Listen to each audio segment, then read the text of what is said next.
সব সময় আল্লাহর কাছে এই দোয়াটা যেন আমরা করি, আল্লাহ কিয়ামতের দিন তুমি আমার হিসাব নিও না,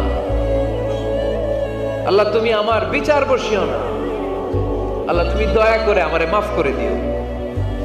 আল্লাহ যার বিচার করবেন ও জাহান্নামে যাবে, আর যার বিচার করবেন না সে জান্নাতে যাবে।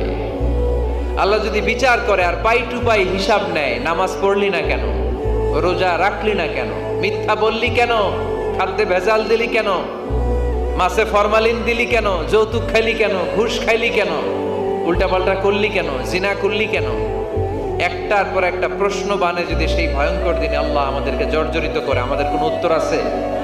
সেদিন আমাদের বাঁচার কোনো উপায় আছে? তাই আমরা সবাই আল্লাহর কাছে দোয়া করব, আল্লাহ কোনো বিচার টিচার মানি না, কোনো বিচার করতে পারবো না, দয়া করবা। কথা কয় না? কি করবে?